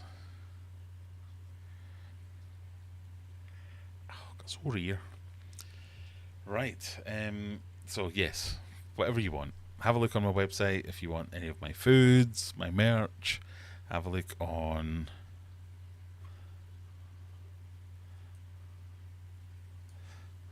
have a look on Spreadshop. There's all kinds of shit on there. You can have any of these designs. Oh, my balls, Aquarium Nerd. I have more fish tanks than friends. Any of these you can have in jumpers, t-shirts, hats, tote bags. As Stevie P will attest, he got a tote bag and he quite liked it. A mug. But you can get any of the designs in any of these products. A bib. You look like you could use a bib or a pillow. Water bottle. Teddy bear. You get the idea. I recommend the plants. You can't have the plants. I'm not sending the plants back to Holland. But that is the main thing. You get to brag that you beat the Eliminator.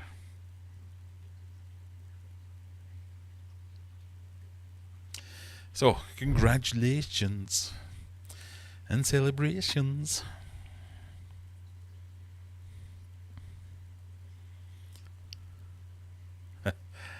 I recommend just meeting, well, people who have met me were mostly underwhelmed. Dixon Designs, hello, how you doing? Bubbling Fins, good evening all. Gazzy's Koi Ponds, good evening. Who will beat it next? I don't think. I'm going to go back to making it more difficult. I think that was a bit too easy. I mean, if Jack can win it.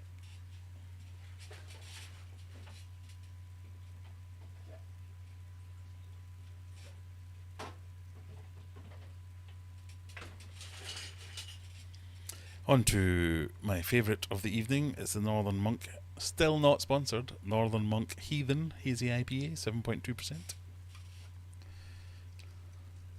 And this is the section of the show where you can basically ask me anything.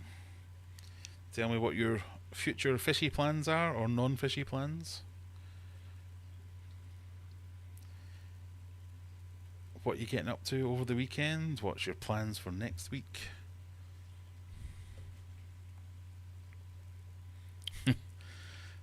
Aquarium Delirium says he couldn't get over meeting me, so he had to go around. I do present quite the obstacle, so that makes sense.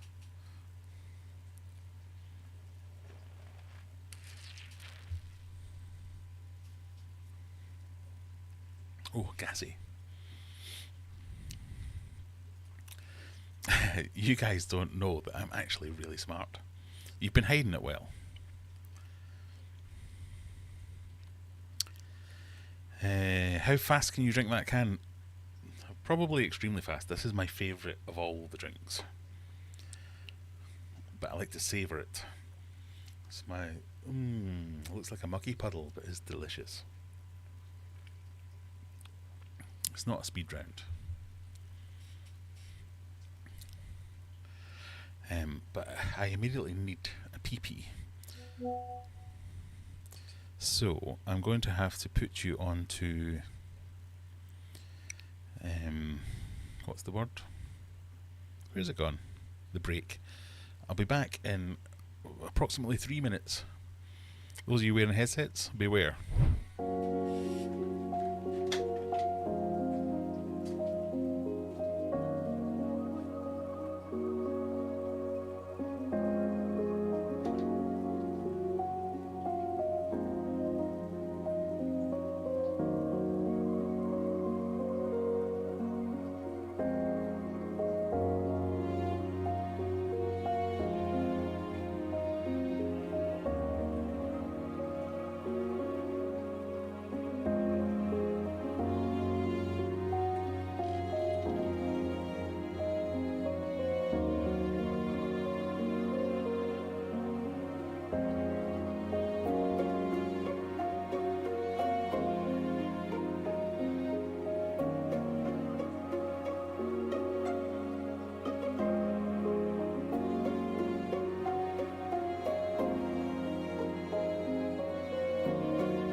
And we're back. Sorry about that, everyone. I need to have a wee pee break, as we do.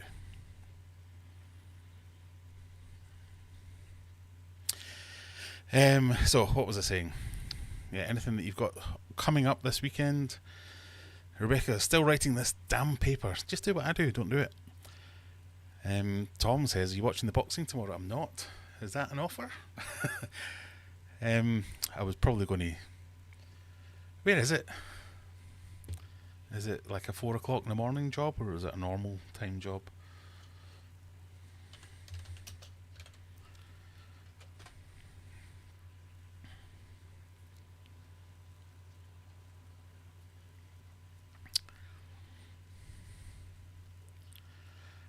Yeah, I wasn't planning on going anywhere, but you know, if you're offering. So this is Tyson Fury. So the biggest thing I saw this week was apparently Tyson Fury's been lying about his height for all this time. Apparently he's been claiming he's 6'9", but they've taken all these pictures of him with various different boxers.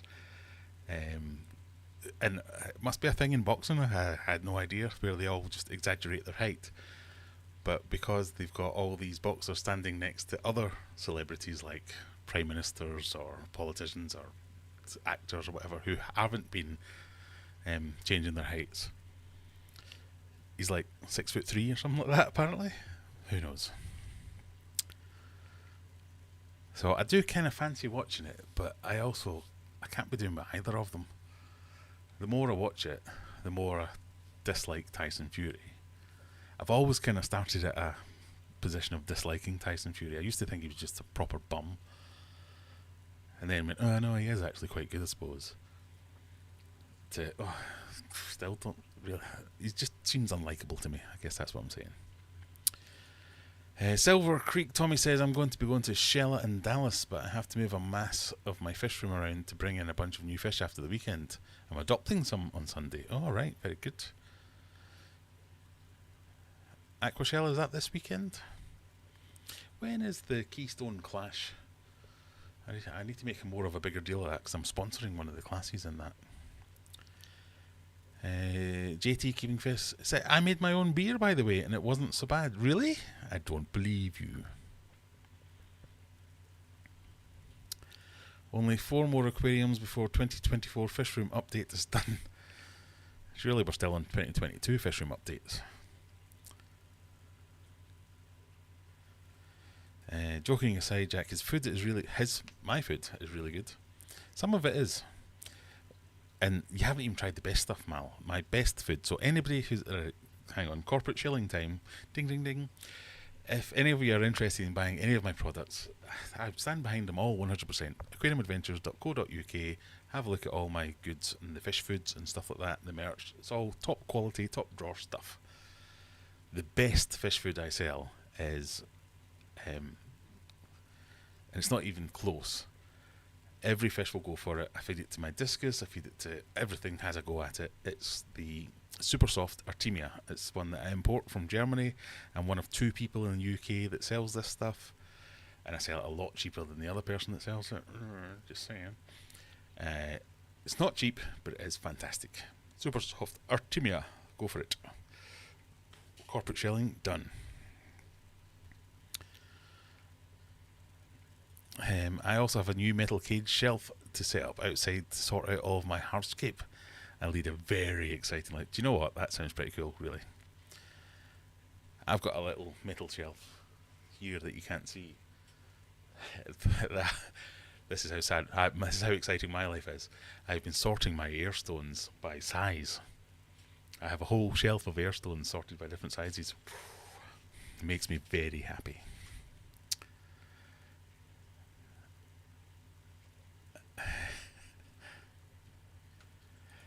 There you go. Get some of the soft Artemia. It's well worth it. Yeah, no, you can't have that as a prize. It's too expensive. No, of course you can, Jack. If you want some of that, go for it.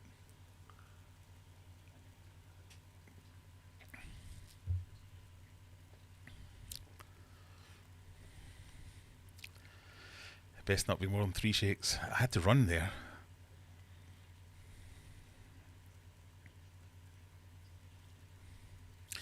Corridora, for some reason, is made up because Corridoras has no singular or plural. Quick, someone clip this. I'm about to correct Rebecca. Corridoras is both the singular and plural. It's not that it's neither.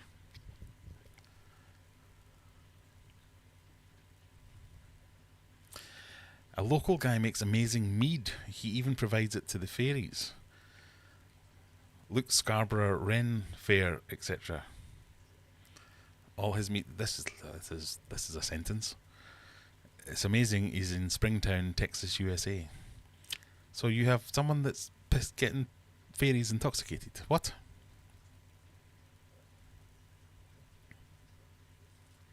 Fishmank says, I'm applying for jobs. Graham, what do you know about using ChatGPT chatbot to improve CX?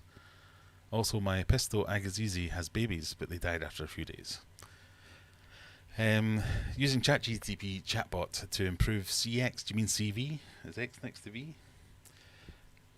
It's good. So, I pride myself in being a bit of a CV expert, so I do lots of CVs in my job.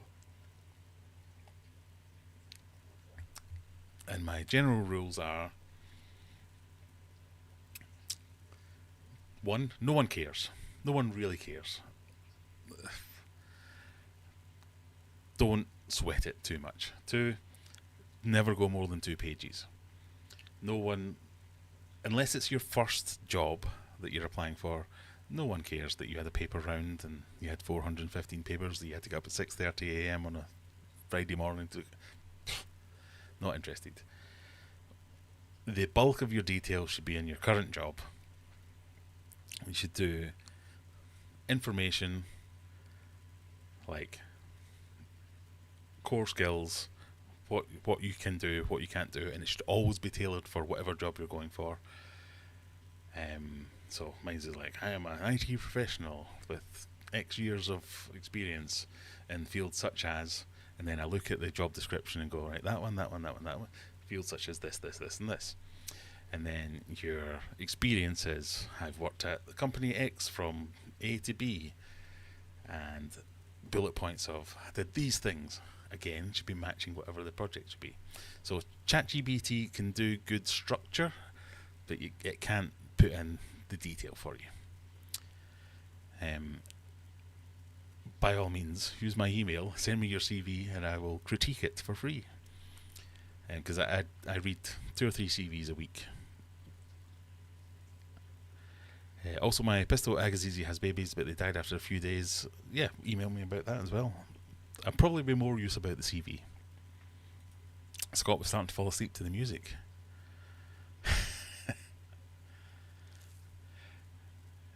A nice little interlude. Well, you know, when you need a pee, you need a pee.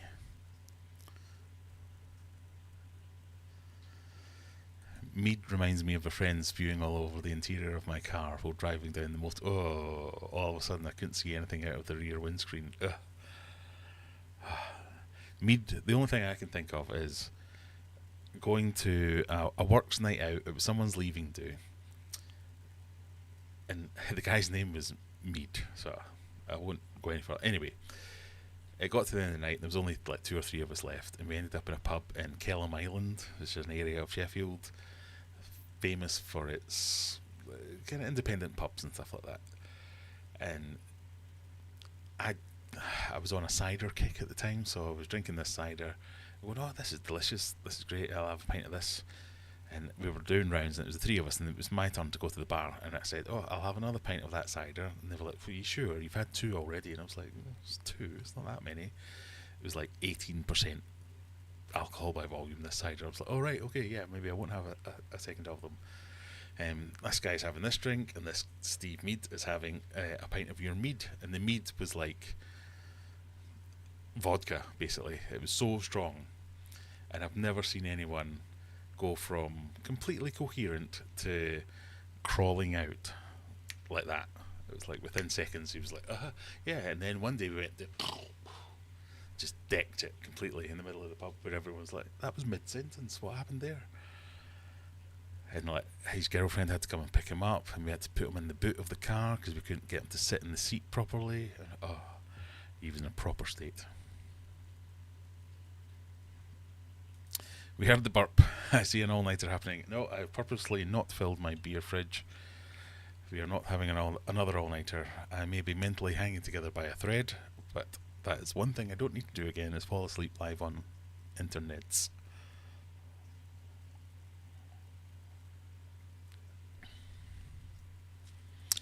I have an idea, says Jack. Can you put on the rules and regulations that I have been the only one to beat the Eliminator? I will make a special one of these, just for you, saying the number of winners, 1. Jack. Big face.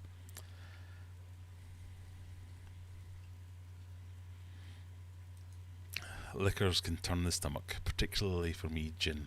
Yeah, there's some things that just don't sit right with people. Pardon me, Pernod. You ever had Pernod? I think it comes from like when you were young. This might just be a Glaswegian thing, I don't know. But when you were young,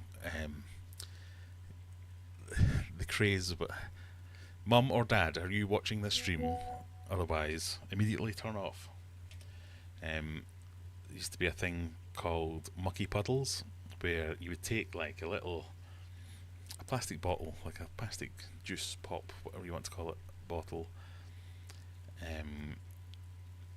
Go into your parents' drinks cabinet and just pour a tiny bit of everything into it.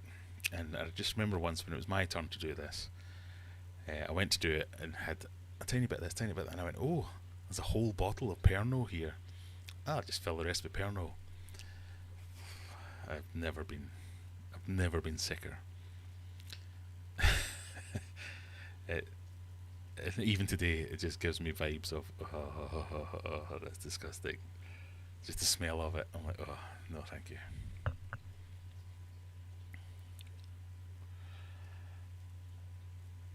Here in the UK, Aldi's does the best wine, so no need to be a snob, but for other things you pay for what you get. Well, isn't it something like white wine? You don't need to have anything with white wine. An ice cube will make any white wine taste nice.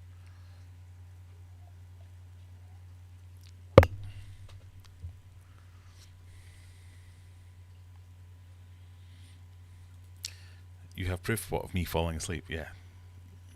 All these people claiming to be my friend that I've got video of me asleep on the internet. Delete it now.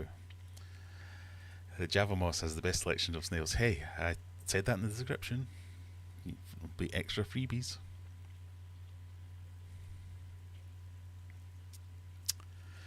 Has anyone had issues feeding baby brine shrimp to otocinclus? Are they maybe extremely sensitive to salt? No.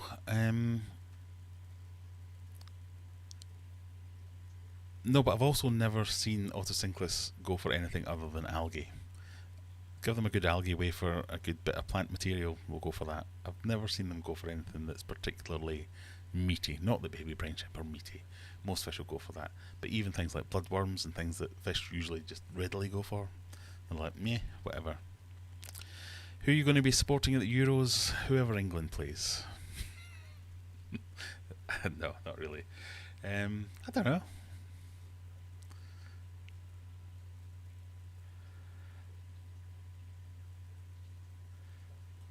My plants didn't have extra snails, but my snails love them. Good. The plants shouldn't have had extra snails. The Java Moss would have had extra snails.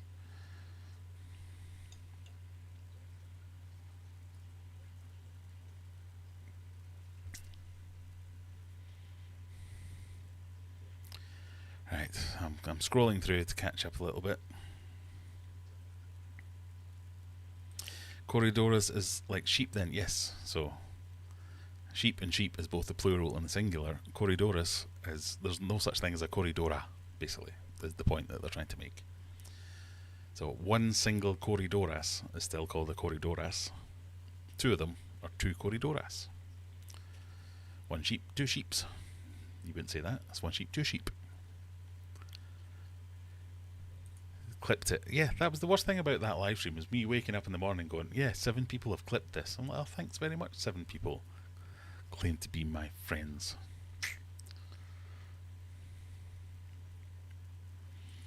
I can't share links here, unfortunately. Jack, let me make you a member, or whatever it is you need to do to make you a thing. How do we do it? I have to go onto YouTube, because you've tried to share links. You're generally helpful.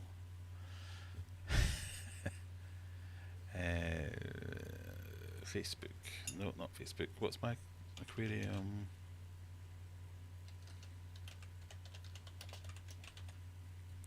Aquarium Adventures. Live now.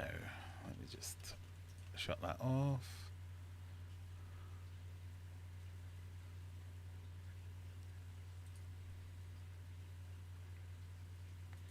There you go, Jack. I've added you as a standard moderator.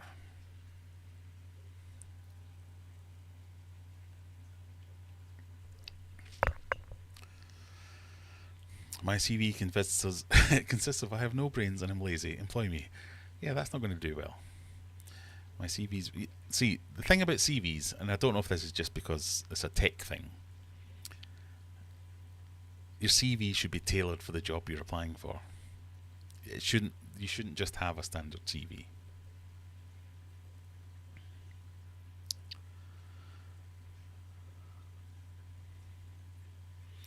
My CV is much too long. Yeah, anything more than 2 pages. If I get a CV and it lands on my desk and I'm like, what, 4 pages? No thanks. Straight in the bin. You could be the best person in the world. Straight in the bin. I'm not reading all that.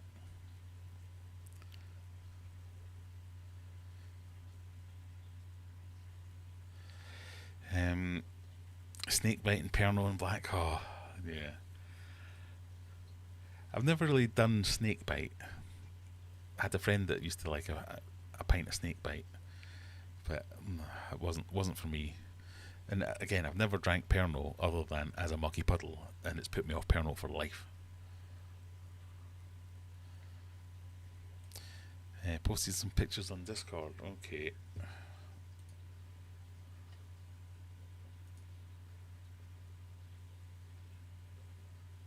I thought you were going to say of me asleep. Thankfully, it's just fish tanks. Thank you.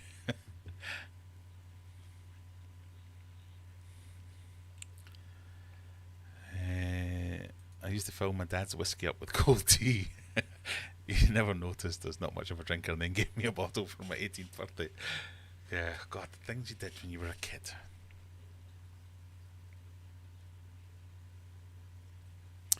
Try a depth charge, a pint with a full shot glass upturned at the bottom, and you have to down it in one. I've never been good at downing pints, I must admit. I can drink fast, and if Tom's still here, he will probably say I do drink faster than most people, but I'm not good at downing stuff. I just take lots of sips quickly. That's my superpower, if ever that is a thing.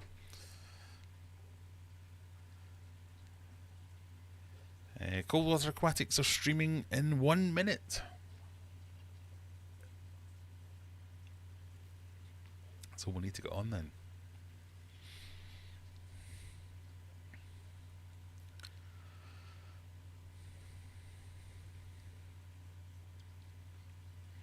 You clipped the thing with the Corridorus. Fair enough. Yeah, clip that. It's the one time I've managed to correct Rebecca on anything.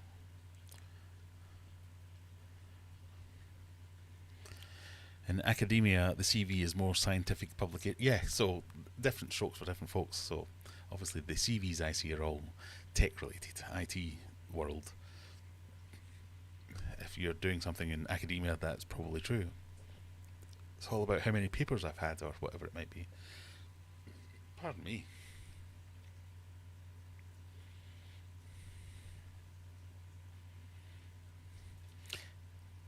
I've spoken to someone who said that exact thing. So Mal's saying you should throw away 50% of CVs to get rid of the unlucky people. A few people have, more than one person has said that to me, maybe 2 or 3, but that's the level of it. People that I see getting really downhearted about, oh, I've applied for loads of jobs. People who get CVs are dicks. They don't care.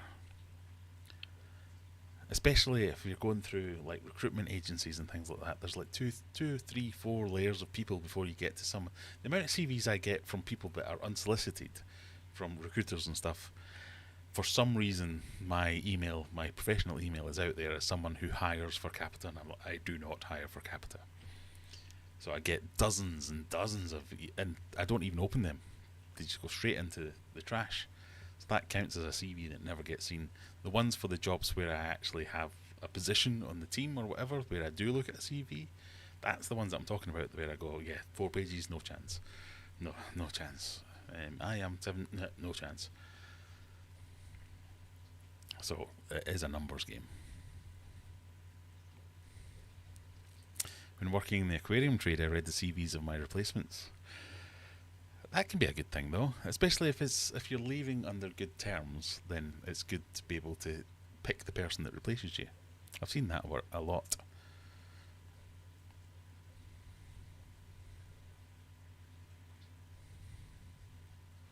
One of my replacements didn't know what the true parrot cichlid Hoplarchus status was. She said all parrot cichlids were awful, disgusting hybrids. See, that'd be me. I'd say something stupid like that. In the IT world, it's all about have you tried switching it on and off again. See, that's where you're wrong, Brian. It's have you tried switching it off and on again. That's why you'll never get a job in IT.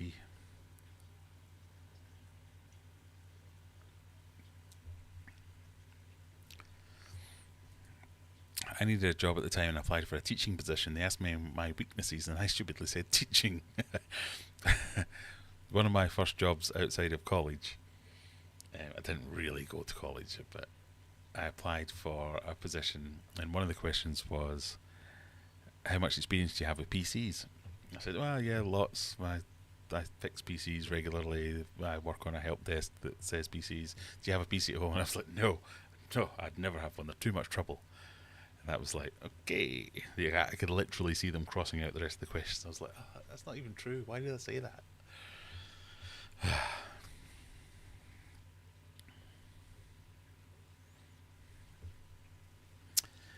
My CV might be 6 pages spanning 10 years of crap. No one cares. Just think of that. The person reading your CV does not care. So you've got to get across in the first page, possibly 2 pages, a reason for them to bring you in. Your CV is never going to get you a job. Its only job is to get you an interview. So I've heard people use tactics like, oh yeah, just say you're an axe murderer because it makes you stand out from a crowd. Because that is it. In my world, anyway, it's everyone has experience working in a corporate IT environment. Everyone has, oh yes, I've got a baseline such and such security clearance, whatever. So have all that in there, yes, but it's tailor it to, we need someone that's good at cloud adoption strategy. I have extensive experience in cloud adoption strategy. That should be at the top of the email, of the CV. And the rest of it's just, whatever. I do have an HND in computing and electronics. Now you're showing your age, Brian. Do HNDs still exist? Nope, not as far as I know. It used to be the same because my first job was in Scotland, then I immediately moved to England, and I'd go for interviews in English companies. They'd be like, "How many O levels have you got?" And I'd be like, "None." Oh, how many A levels have you got? None. Because in Scotland we don't have O levels and A levels. We had standard grades and higher grades. I played a serial killer on TV, and I always include that in my CV. It should stand out. I knew you from somewhere. But that is exactly the kind of thing. That's because if I see that on a CV, I'm going, oh, that's interesting. I might not care, but it's the kind of thing that you go, what? All right. And then you think longer. Oh, I wonder if I would recognise that. But oh, I wonder if it's. And then subconsciously you're thinking, that's clearly someone that's comfortable working in high pressure environments. They're creative because they're getting involved in acting. So it's the perfect thing to include.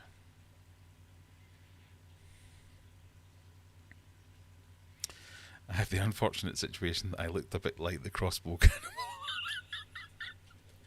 Yeah, maybe not include that, but to get you in there, yeah, definitely.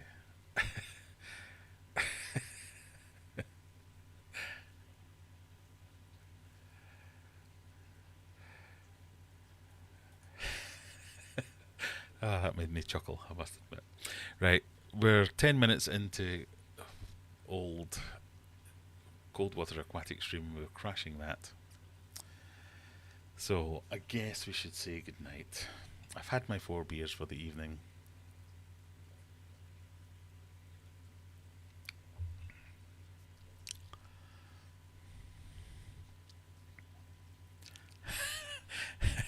And one I had to stroke a lizard like a Bond villain. Oh, that's great. If you have links, if they're on YouTube, we need to see that. That should be in your YouTube bio. I once played a Bond villain stroking a lizard.